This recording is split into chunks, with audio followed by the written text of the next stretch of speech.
And this general election clash between Kamala Harris and Donald Trump has really come into full view today. Trump on defense over his own running mate pick and other issues in a pretty rough outing at a black journalist conference. That was all late today, while Harris is basking in momentum from that Atlanta rally, the biggest one so far, 10,000 people uniting in a raucous display, as the Washington Post put it.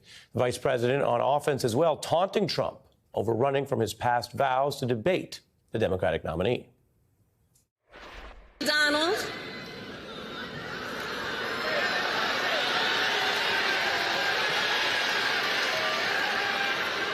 I do hope you'll reconsider to meet me on the debate stage.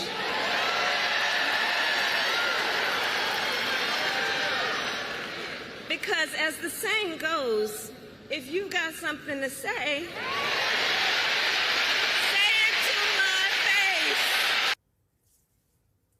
say it to my face. Fair. Harris showing some confidence. We also saw her there arriving today in Texas for her campaign travels, and plenty of buzz still coming throughout the day and in coverage last night from that big rally. She's now flipped the script. She's taunting him. A raucous rally in battleground Georgia, including rap megastar Megan Thee Stallion. The Harris campaign trying to ride an intense new wave of enthusiasm. This energy that she's getting is showing her confidence on stage, right? She's not lying. She's going through Donald Trump's rap sheet. The Trump campaign responded by announcing its own competing rally in Atlanta on Saturday at the very same venue. So Trump basically has two options. One, she's a radical. Two, she's a fraud. The crowd went wild with that line. Trump is responding, and he's facing this news cycle where his own refusal to debate puts him on defense. Democrats think Harris has the style and the policies to win what would be likely their only debate before the election if this one gets off the ground, if they can corner Trump into agreeing. Now, let's be clear. Everyone knows Kamala Harris was more muted in the role of number two over the last several years in the White House. But her longer record includes prosecuting big cases and big ideas. Over a decade ago, she was actually the leading individual from the pocket of legal and DA figures who was arguing on a national stage, I'm about to show you, that there should be same-sex marriage and same-sex couples should be allowed to adopt. Now, that's an issue where, quite frankly, America has come around over the years to her view.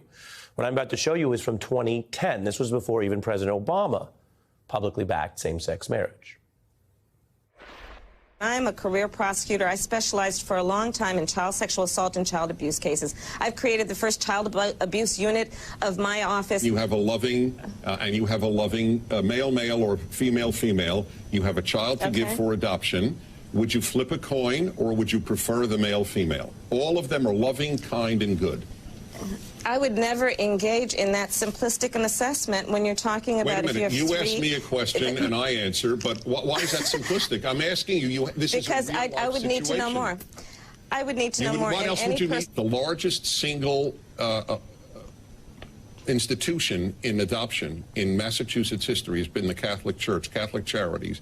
They are now out of it. They have been kicked out because they prefer a married man and a woman to be an adoptive couple to two men or two women. What is fundamentally most important for a child to become a healthy and productive adult is that they are raised by loving parents. Now, that was a debate-style format on Larry King. Democrats are eager to have Harris make her own case in a debate-style format against what they see as the very antiquated family views of the Trump-Vance ticket, not unlike what you just saw there, a display of what many people call the past and whether we're going back or whether we go together and come together into the future together. Now, Vance has caught in a lot of blowback for his attacks on women's choice, on women who are or choose to be single, on family choices, voting rights, even some top Republicans breaking with him in the middle of this election year. Here's a GOP senator today. It was offensive to me as a woman. Women make their own determinations as to whether or not they're going to have children or cats or dogs.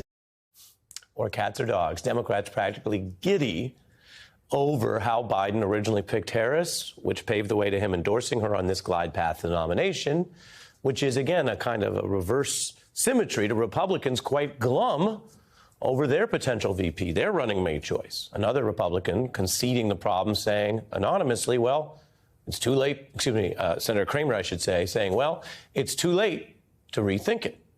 It's a tough backdrop for Donald Trump facing some tough questions, as I mentioned here today, at the National Association of Black Journalists.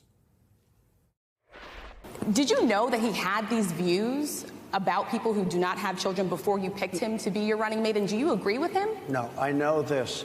He is very family-oriented, and he thinks family is a great thing. Senator J.D. Vance has suggested that someone who has children should have more votes than a person who does not have children. I just want to be clear here. Is that the position of your campaign? Well, no, but it's not something I have ever heard before. Why did you choose J.D. Vance? I'll tell you why. I chose him because he's a very strong believer in work, but you're not voting that way. You're voting for the president. You're voting for me. If you like me, I'm going to win. If you don't like me, I'm not going to win. When your best defense of your running mate is forget about him, bring it back to me, well, politically, that may not be the best running mate.